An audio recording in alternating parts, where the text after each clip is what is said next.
Welcome to another edition of our Spiritual Combat Series. Thank you for joining us. You are here at Swords of St. Michael. This is our channel. Today we have the Art of the Swords, our little mini version of fabulous spiritual warfare exercise. This one specifically geared and focused at helping you exercise your own personal demons, because the more we grow in virtue and the more we get rid of vice, the less opportunity we have to allow anything negative to affect our peace daily. Now, if you're new here, I'd love it if you could start at number 1. Today we're going to be working on chapter 24 and learn how, shall I say, to control the yip. The mouth is one of the most dangerous weapons there is, and it allows so much vice to come in and out. Today we're going to talk about that, work on some exercises. If you're new, please go to number 1 or just join us. Get a cup of tea, some popcorn, sit back and relax. We always start with prayer, Latin prayer and English prayer. I would love it if you give us a thumbs up, please, because that helps us push these videos forward. And there's so much information, there's so much wisdom in this book, Dom Scupoli, Spiritual Combat. I think that you're really going to enjoy it. So, we will begin with our prayer. In nomine Patri et Filii et Spiritus Sanctus sicurat et principio et nunc et semper saecula saeculorum. Sancta Michael Arcangele, defende nos in prelio contra nequitiam et insidiis diabolis presidium. Imperit illi Deus, supplices de peccamur tuque, princeps malitia celestis satana maliosque, spiritus malignos, qui ad perditionem animarum pervegantur in mundo divina virtute, in infernam detrude. Amen. Now, our study prayer.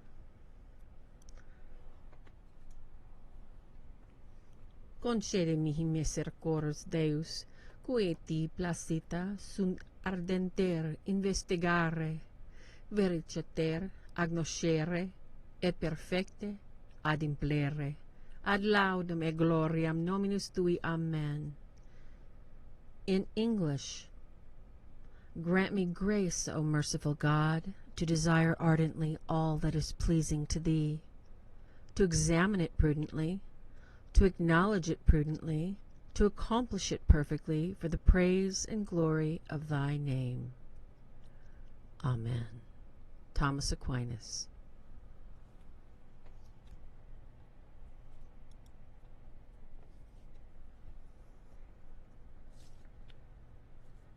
Dom Lorenzo Scupoli, The Spiritual Combat, Chapter 24. How to govern one's speech.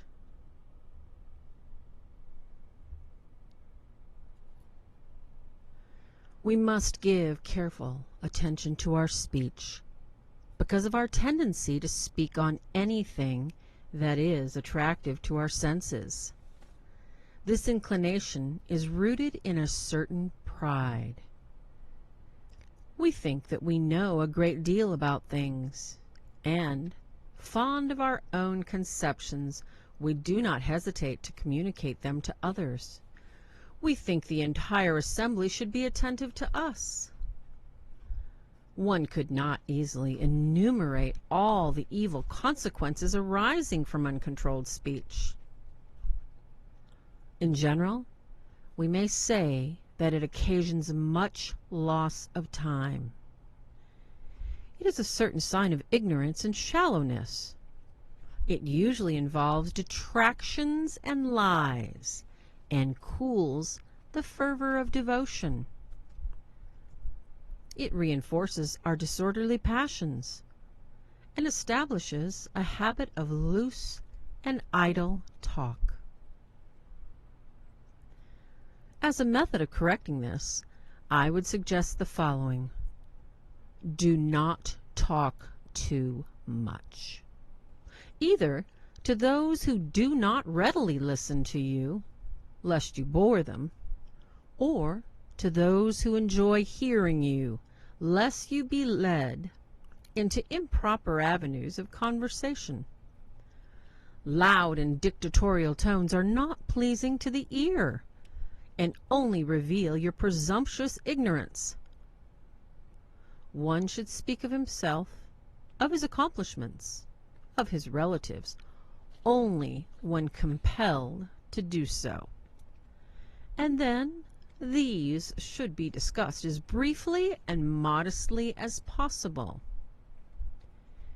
If you meet someone who only talks of himself, try to find a good reason to excuse him, but do not imitate him, though everything he says should serve only as an occasion for humiliation and self-accusation. Speak willingly of God and his immense charity for us, lest you fail to express yourself correctly. Prefer to hear and treasure in your heart the words of others on this subject. When worldly talk reaches your ears, do not let it touch your heart. If it is necessary for you to listen to it, to understand and comment on it, lift your heart to heaven. There reigns your God, and from thence that divine majesty condescends to behold you, unworthy as you are. After you have decided what to say, eliminate some of it, because in the end you will always discover that you have said too much. Silence has a definitive value in the spiritual warfare. Its observance is an assurance of victory. Generally speaking, it is accompanied by distrust of self and confidence in God, a greater desire for prayer, and facility in practicing virtue. To arouse in yourself a love of silence, consider the great advantages it offers and the numberless evils that spring from an unchecked loquacity. To become accustomed to infrequent speech, you should practice restraint even when you might be permitted to speak. Unless this silence should be detrimental to yourself or others. Unprofitable discourse is to be avoided. The company of God, his saints, and his angels is to be preferred to that of man.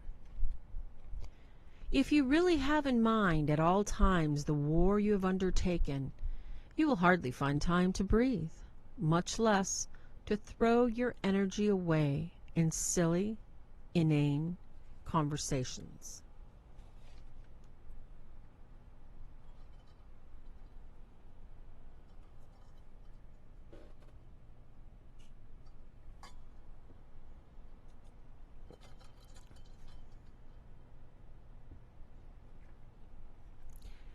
This chapter, when I first read it, mercy. Let's take our state, where last chapter we were talking about so much that has to do with our state, and so much that has to do with just the advantageous uses of senses and how we're supposed to relate to our senses. And who are we? How do we thank God for the ability to sense these things, the ability to see and hear and touch and smell, and really dive into what it is to be human. And it's really difficult sometimes. It's really difficult to not want to share these things that we see and we sense and we're curious about. And although these spiritual exercises were specifically written for those in a daily form of religious practice, there's so much wisdom that you and I can get as lay people, or myself, professed religious. There's so much that we can hope to accomplish, even just in this short amount of time that we have here on earth. And I think we look at this spiritual combat as an exercise. It's an exercise in, as we want to grow in virtue, we have to practice, every little step of the way. We have to be cognizant of what we're running into, and this one is incredibly difficult, especially when you have so many questions. It is difficult when you are constantly trying to understand things around you, or you're developing, or you're learning. When we look at our states in life, a student can't be quiet in a classroom. He needs to ask those questions. He needs to be not so much loquacious, curious, and pointed with his questions.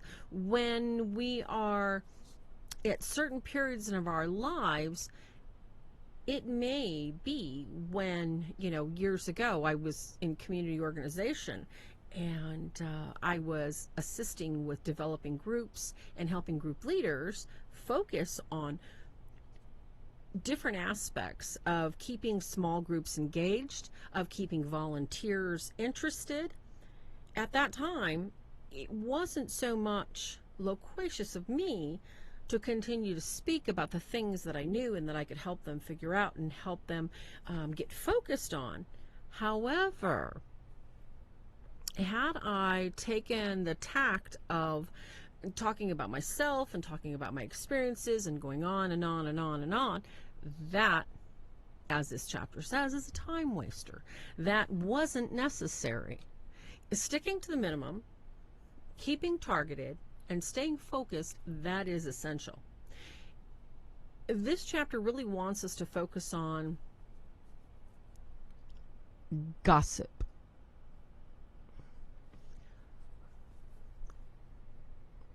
Self-flattery.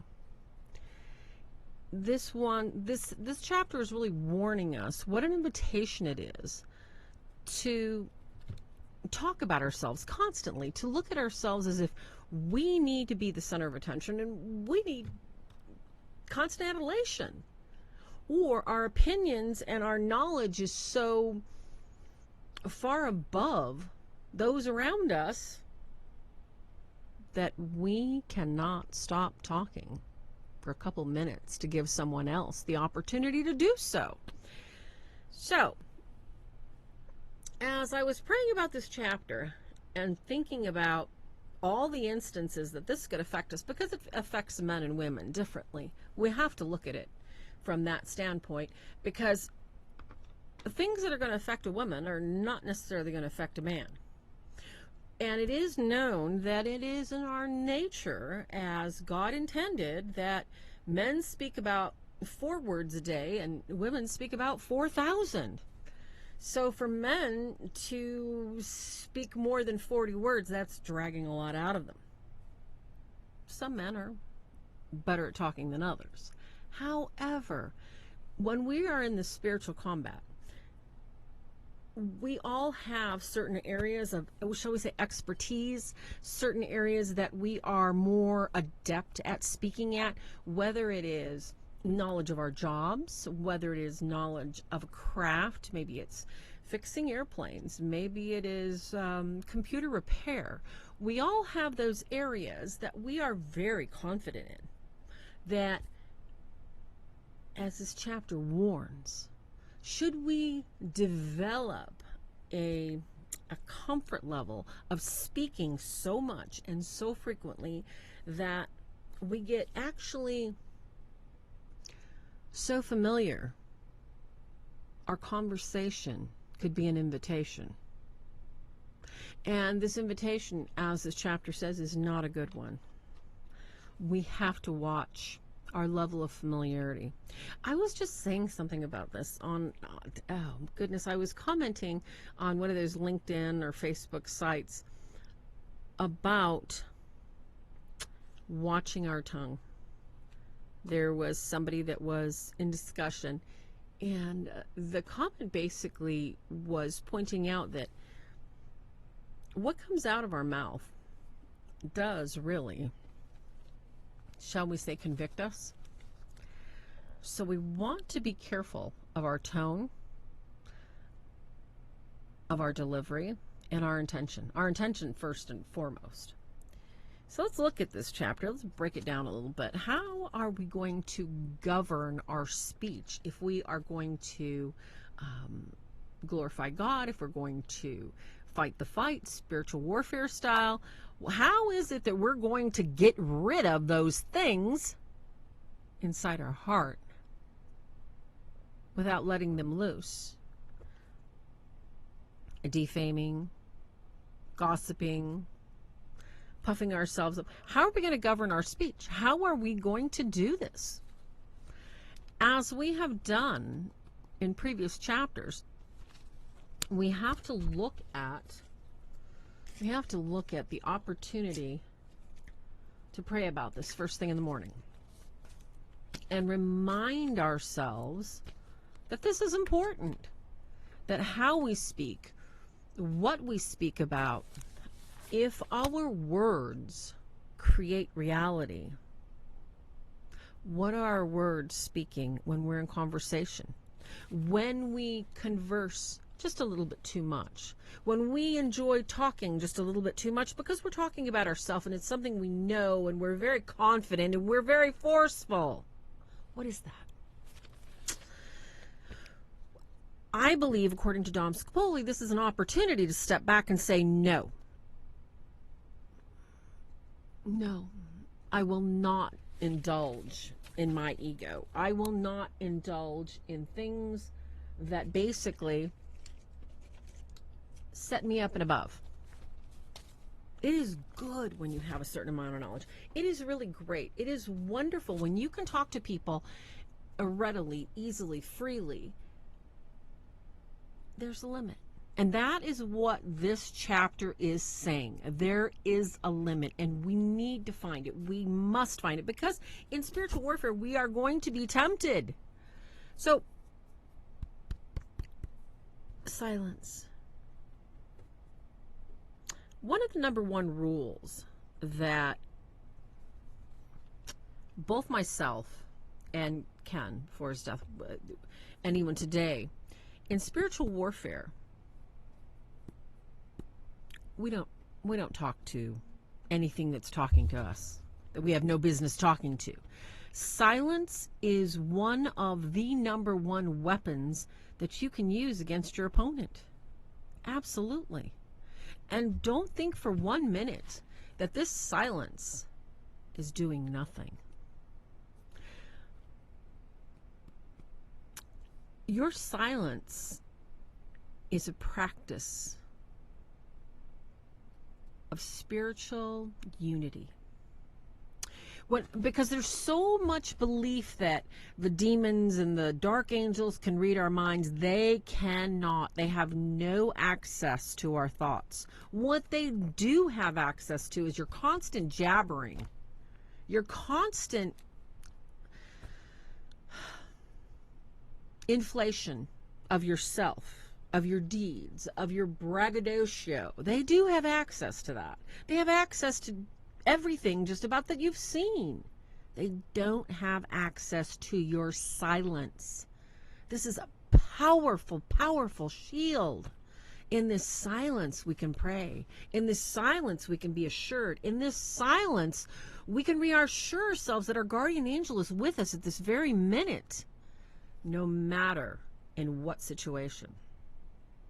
This chapter is asking us to practice zipping the lip, silence.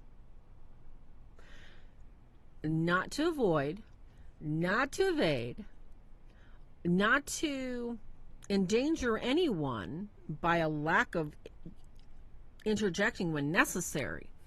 It's asking us to practice silence as a matter of spiritual warfare, practicality, a prevention of leading us into some sort of invitational vice. This is wisdom. When I first read this chapter years ago, I wrote a little note because I'm constantly, let me show you on the page here. I'm constantly writing little notes. I mean, this is what I do. Can everybody see that? Let's see if you can or not. Yeah, see that? It's a mess. I make notes all over everything because, and I date it too. I date it because I know that I'm not going to be the same that I was a year ago, 5 years ago. I'm going to be changing. I hope to be growing. I may not always be the best, and I may not be where I'm supposed to be, but I'm doing my best to get there, if that makes any sense. So I wrote this in there, and I wrote that I equated this silence that I needed to pull back because, oh mercy, ever since I was a little girl,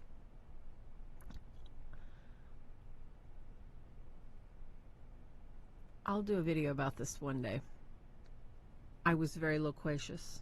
I made a lot of noise. I filled the room.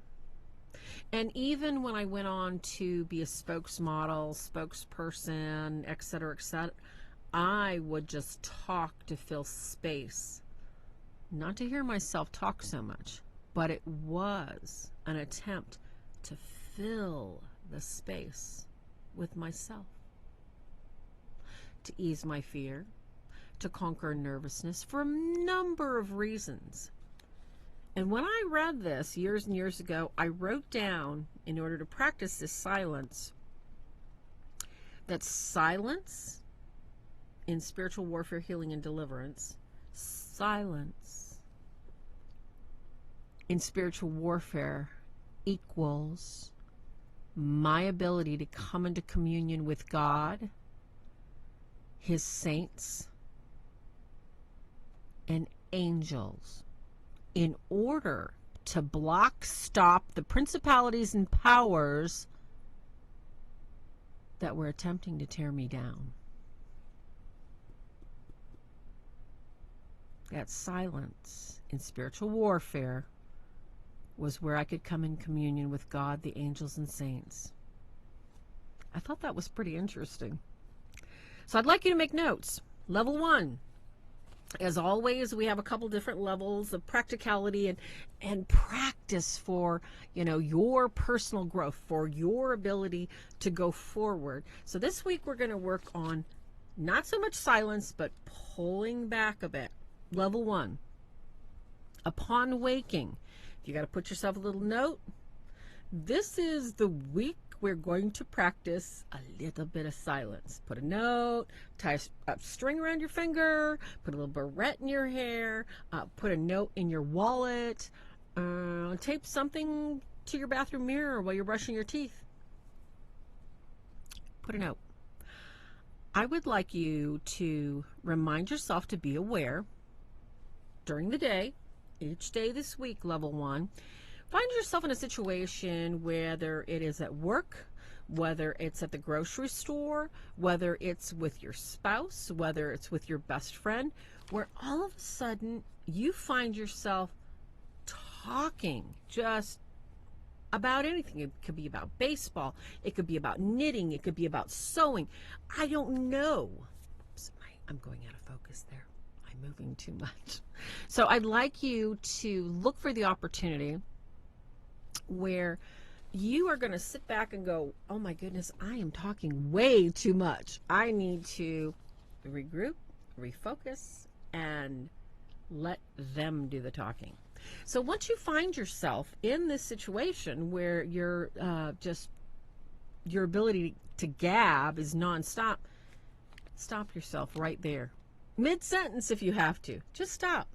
Look at the other person. Say, and what about you? I'd like you to jump out of yourself, out of the topic, and realize that it's time to not say that much. It's time to pull back in a little bit of humility and let them speak. And in this moment, if we can practice a little bit of humility and let them talk to us, let them talk until, oh boy, it's getting painful. offer this up. This is your practice. This is your opportunity to pray for this other person. This is your opportunity to understand what it could be like. This is your opportunity to listen to what you might sound like. I'm not telling you that you sound like the other person talking nonstop. What I'm telling you is this exercise is going to help you become aware of what you sound like, what you look like, and hopefully prevent you from walking into a vice of egotism or anything else.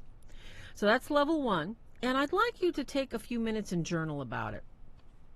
Sometime during the week, when you find these opportunities that you get into for you to sit there and talk, and you've practiced once or twice not talking and letting the other person talk, I'd like you to journal about it and ask yourself, did you really miss anything not being able to go on talking for 3 to 5 to 7 to 20 minutes? Does the other person like you less? Did they like you more for letting them talk? How uncomfortable did you get? Note those things. Because this is going to give you a great insight. And if God can give you this great insight by a little simple exercise, this is going to help you fighting the fight. Level 2. So I'd like you, level 2, to do what I just asked level 1. Journal, find these opportunities. I would like you as well, when you are fully present with this person, and they are talking so much more than you because, of course, you've given the opportunity for them to go ahead and continue talking. As they talk, when they draw a breath, this is going to take some practice. Say a little prayer for them. Jesus, Mary, Joseph, be with this person. Guardian angel of mine, surround this person with Christ's love and peace. I want you to literally think this in your head and pray for them out loud in your brain while you're practicing not speaking. You're practicing silence. This is going to be really interesting, because it's not always easy to pay attention to a conversation, to be fully aware after you've stopped speaking, because you can stop speaking. This is going to be an exercise in humility. This is going to be an exercise in practicing the opposite of what you've been doing with this person. And I'd like you, level 2, to find 3 people that you normally do this with, whether it's your mother, your best friend, your brother. But you know that you can talk so much and monopolize a conversation, you're going to practice not doing it. And as I said with level 1, I'd like you to journal about this. I'd like you to journal what the reaction is. Person's probably not going to believe it's you. Person's going to be like, well, this is your favorite topic. You love talking about making tacos. You love talking about cooking. How come you're not talking? You love talking about flying. Why'd you stop talking about that? The invitation that Dom Scupoli is pointing out, that there are certain things that we really are good at talking about. There's certain things that we have excelled at, and that other people, we are able to entertain them with our conversations. This week, we're going to pull back,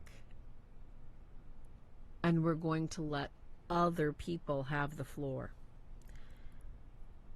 And we're going to pray about whether it's necessary,